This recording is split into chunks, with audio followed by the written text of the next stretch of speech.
Okay, guys. Well, thank you for being here to chat on the Neighborhood Ventures podcast. So, Bart, we all know you and love you. You're here all the time. But, Nick, I'm so excited to chat with you a little bit about this. You came decked out in your Diamondbacks gear. Oh, I didn't even realize we were talking about Diamondbacks. He wears Diamondbacks gear every day to Really? the office. No, that's a joke. But I did set this up for. You're like, yes, I had a small inkling that what we were talking about. But so this is a really, really big deal for the D-backs because I know everybody was talking about the fact that were we going to lose them like the Coyotes? What's going on? So break down this bill that was just passed. Kind of break down what this means because this is a lot of money, big numbers being thrown around. Yeah, so I think before we break down what's happening, I think we talk about the background, give context as to why this is happening. So Chase Field opened in 1998, and by the mid-2010s, they were pretty upset, the Diamondbacks were, with the conditions of Chase Field, Bank One Ballpark, Chase Field. So in 2018, the team reached a settlement with Maricopa County, and that allowed them to pursue other stadium options after 2022. So their lease was supposed to go through 2027. After 2022, they were able to start, flirting with other markets. So it's been, people have been scared. Are the D-backs going to leave? The D-backs have all this leverage now. They're looking at Scottsdale, Mesa, North Phoenix, and then we're hearing rumors of other states. Yeah. Now we're at this point where we have this bill I came across where the D-backs are actually going to be locked in and staying here in Phoenix. Do you have anything to add to this? Well, first of all, I was there in '98. Just for the record, I've been long term. My family's been season ticket holders for for most of that time. So I've been to many games, and so. And the Coyotes definitely scared us a bit. Right. It's kind of a different ballgame because really the Coyotes were losing money. I would say like $20 million a year, like from the beginning. Oh, man. I mean, we are in the desert. I don't know that there is a ton of draw for people to go watch hockey. I don't know that it necessarily lends itself to that. So I guess that kind of makes sense. There's a niche. There's a small pool of people, Yeah. and I happen to be one of them. But and there's times where there was very few of us that were at games. But as far as the D-backs, they're a staple. And look, I think it's a win for the state. It's a win for the city. It's a win for the politicians. I think the politicians. What do you mean by that? I think the politicians have really made this because really, let's be honest, the D-backs were never going to leave. Like we're the fifth largest city. We just lost a major league sport. Salt Lake trying to come in and kind of claim just a bit of, that they might take us like they did for Coyotes. But really, I think for us, it was restructuring the stadium. I think that was a big piece because, look, it is an old stadium. Yeah. And the AC is a big part of that. And also, I think that the roof costs quite a bit of money to fix. There's a big cable that, large expense that happened a few years ago that they had to do. And so really, I think for us, I think it's a win. But politicians, I think, won because they kind of made it seem like they helped out in this cause. And right. I don't know if that was... Well, that's a big thing that this is going to assist in is all of these... It's an old stadium, like you said, all these repairs that need to happen. I know people are talking about that the roof is leaking. There's all this stuff going on. Do you see them doing big upgrades? Like not just renovations, not just getting to the point. Yeah, for sure. Yeah? Yeah, absolutely. So now, because you got to realize Maricopa County owns that land. It's not even the city of Phoenix. Really? It's Maricopa County, so the county supervisors are the ones that run that. So not even the city of Phoenix. So I find it fascinating that I think it's great that the D-backs have some skin in the game. They're going to be putting up around $200 million. $250 million, yeah. And then I think the rest is going to come through some taxes from the actual stadium itself, which is taxes fantastic. and surrounding businesses, which I think is so interesting, and I think we should definitely get into that because what does that mean for these surrounding businesses? I mean, they now have skin in the game. So typically, like in other cities, I know in Atlanta for the Braves, residents' taxes went up to pay for the new stadium. And this is cool with Phoenix is that that's not going to happen to residents. It's a tax recapture model. So basically from the stadium, the revenue from the stadium and the surrounding businesses, those taxes that are already being imposed, instead of those tax dollars going to the general fund, up to $500 million over 30 years is recaptured and redirected to pay for stadium infrastructure improvements, like you mentioned, AC, plumbing, fixing the roof. And I'm sure they're just going to make the stadium more modern. That's part of that. And then again, like I said, also there's no new taxes on the residents. Mm-hmm. And the D-backs have $250 million of skin in the game, which shows that they're dedicated to staying in Phoenix. Yeah. Which I think that's a good point to call out, Lexi, as far as the owners of those restaurants, Yeah. all of the street vendors that you pass walking to the games. Yeah. These games generate or at least help supplement some of their income, especially those big games like the Cubs and the Dodgers and those Brave games that bring out a lot of people. That's a huge one for the city and for those establishments close by. Yeah, that area is never as busy as it is on game night. Yeah. Game nights are busy. People are down there. People are ready to spend money, and they want to have fun. They want to party in that area. Yeah. Also, just outside the D-backs, I know, they want to host more concerts and events there. And I remember last year, like a Morgan Wallen concert in July, people were passing out. It was so hot. So, I mean, they're definitely going to make fixes to the stadium, hopefully to fix that issue. Yeah. But Bart, have you been to a concert there? I haven't. I just Okay. heard rumors. Have you? No, I haven't, Nick. I have. Fantastic. You have? Yeah. Okay, who'd you see? So, who did I see? I don't even know. Who I It wasn't Morgan Wallen, apparently. No. Corbin Carroll and the boys. No. I want to say it was Brooks and Dunn a long time ago. Okay. But That's cool. Yeah. I have one more question about this because I do think this is interesting. Are there any protections in place to make sure that the D-backs don't just take this money and then leave in 10 years? Like leave once this contract is over, once the structures in place have expired? I mean, couldn't they just... Yeah, I think the biggest protection is their own investment. You put $250 million into something, you're going to make sure that it works. Gotcha. yeah, and I don't think there's any reason for them to leave. Gotcha. And I think as far as like your other question, long term, it is a big ballpark. It really is one of the largest, and so I would anticipate in the next 5 years that they probably do. I would love to see even adding some multi-family, some condos. Like in the area? In the area, or even part of it. There's been some talks because there's some restaurants on top, and that haven't Wow. done too well, and so to make it some type of a You want to make it a place to go when the D-backs aren't playing. So, I know there's a Mountainside Fitness in the stadium. There is, right in. I wish that you could have public access to the pool in right field. That'd be cool. Yeah. Maybe if they build those multifamily homes, then you can Well, have access. That can be the pool for those homes. So really, I think this really sets the stage for long-term growth, and I think for the D-backs, I think we're going to hear something probably within the next 5 years that they're going to do something big, because, like I said before, it only fills up when we are playing big teams. Sure.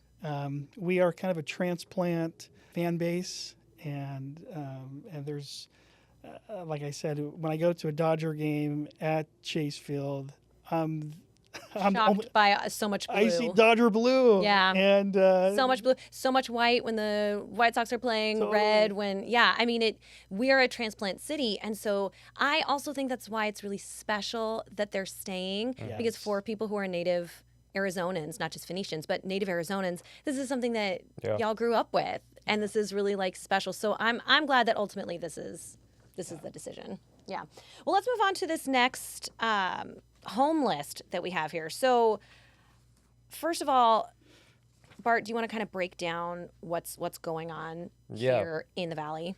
Yeah, I mean, to sum it up, home sales are stagnant right now. Affordability is a major issue. Inventory is surged too quickly for home supply. And then there's like a psychological gridlock of why people are choosing to sell and why people are waiting to buy. So it's this weird thing we got going on there. Mm-hmm. And I think it's something that I think we're waiting for interest rates. Yeah. And I think that's kind of a and it's been funny to watch the market, because I've seen homes sell for a higher price, and then I see homes that sit on the market for, like we're talking about, 60 days. Yeah. And Yeah. and I've been trying to, at least within my neighborhood, as I see signs, just kind of following. Just gauging how long those signs are out there. And it seems like there's really not a set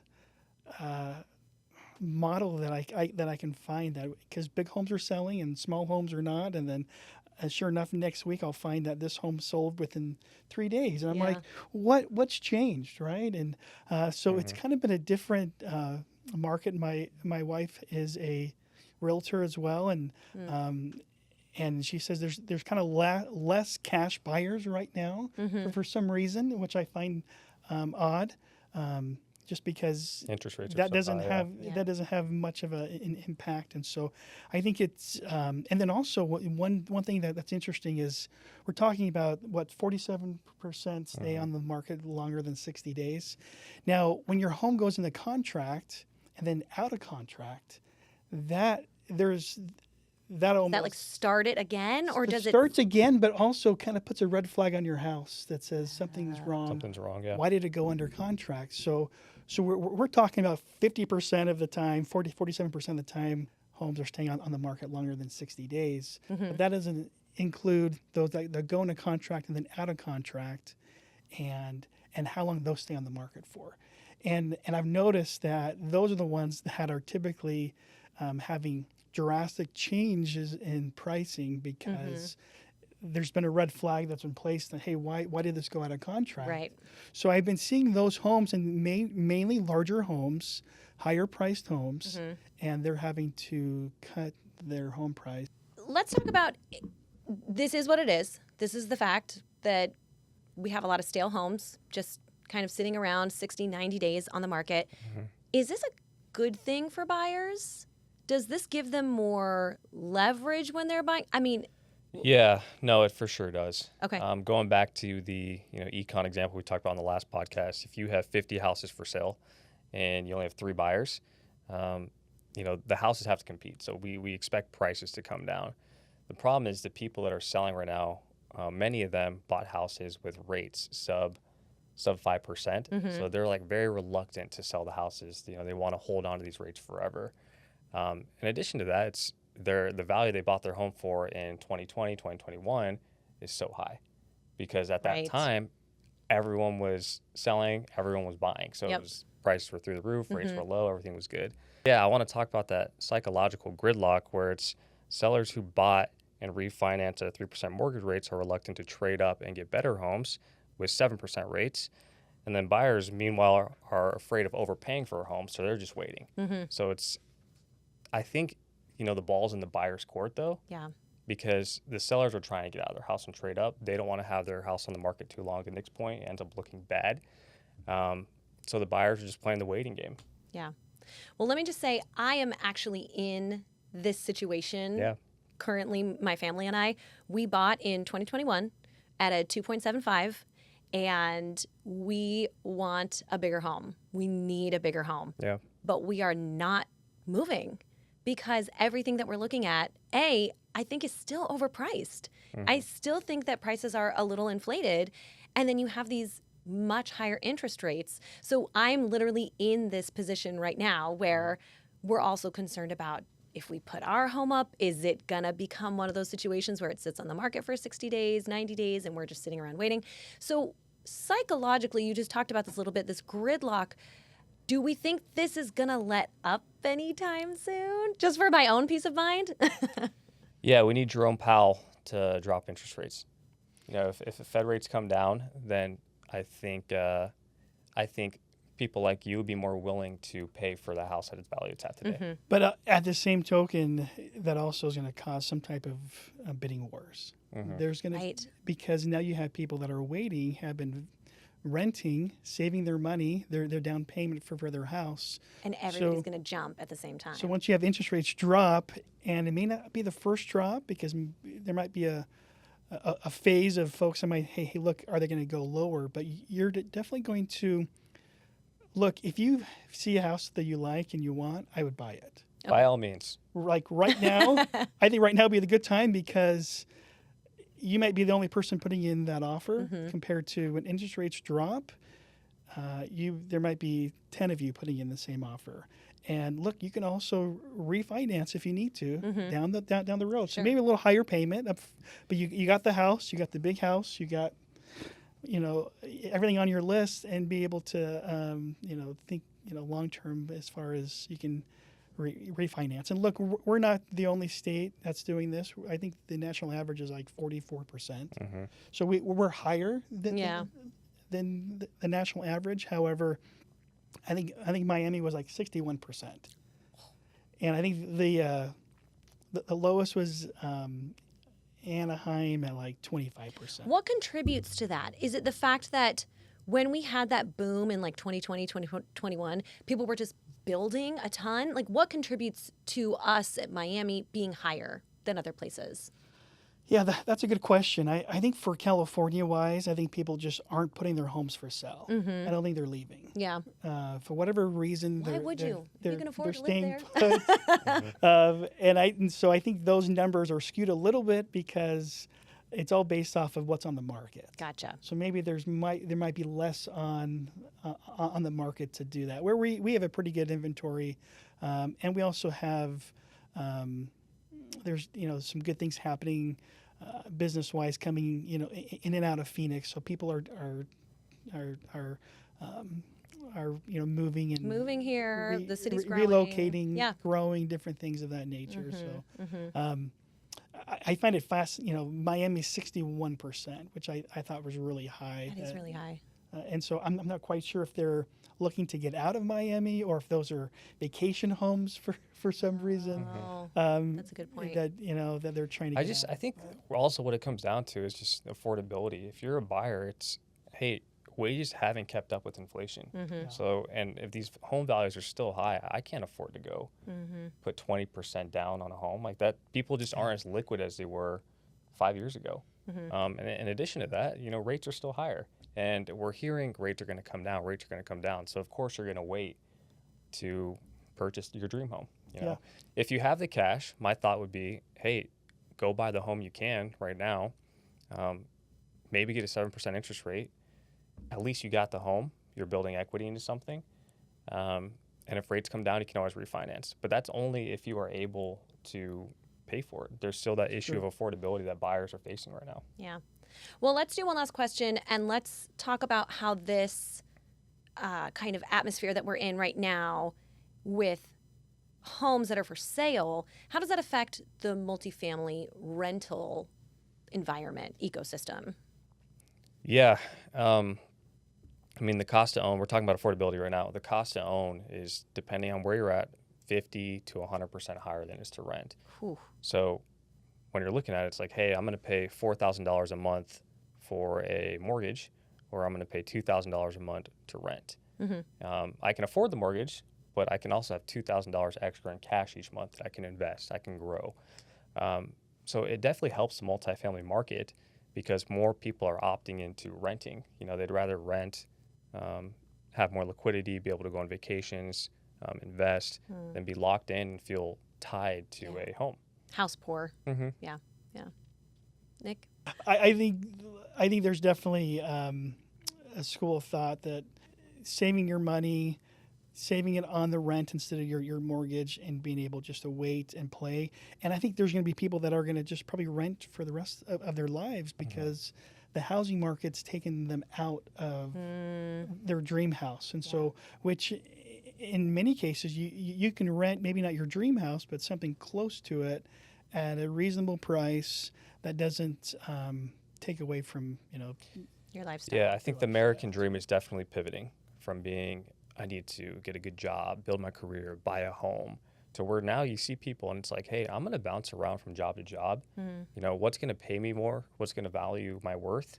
And then also, if I'm going to bounce around, I need to have flexibility with where I'm going to live. So I have to rent. If I want to live in Miami this week and then move to Phoenix, like that, I'm meeting more and more people that's their lifestyle and they like it. And they can afford it because they have additional income that isn't going towards a mortgage. I think that really speaks to the American ideology right now, where stability used to be the goal and now flexibility is more the goal. And I think that speaks to just who we are as a current culture and society, that we want that flexibility, we want that money to play with. And it's just different than it was Yeah. even just 30 years ago, 40 years ago, because things are so much more expensive. Things are different. You want to have that flexibility. I do want to make this point too, and buyers can, and this is what our parents did. You know, this is what the boomer generation did, is they went and bought, not in Phoenix. They went to the suburbs. They bought way out there. They bought in Glendale. They bought in Peoria. At the time, those weren't, no one knew what those were. They were, you know, it was desert. Nick knows. I do. And we can still do that today. You know, the younger generation looking to buy their first home, they can also go buy in Santan. They can go buy in Maricopa, like these cities that are up and coming. You're right. It may not be as desired, but you can get an affordable home. That's where I'm saying the American dream is definitely shifting from, hey, I'm going to go buy maybe a more affordable home, but it's further away from what I want. I want to live in, you know, downtown Phoenix, Old Town Scottsdale, Arcadia Light. Like, that's where they're choosing, and they're choosing to rent. And look, like 20 years ago, when I bought my house, my house was a lot cheaper out west, and I had a lot of friends moving out, surprise, and you know, did different parts because you could buy my same house for like $80,000 cheaper just if I went out west, and so I think that's a great point. New homes have, you know, sometimes offer pretty good like incentives, and they have really good interest rates that they can offer that that most of us can't touch as far as lenders. But I think more importantly, I still value the American dream. I still think it's important to you know, own a home and at some point of your life, because I think it kind of builds some type of a foundation, I think, for you and your family, and so I think that's important. So I hope that doesn't go away. I hope there's at some point even the younger generation who wants to travel more, I hope they at least settle at some point, and enjoy, because there's something to be said when you have your own house and you can call it your own. Definitely. There's no place like home.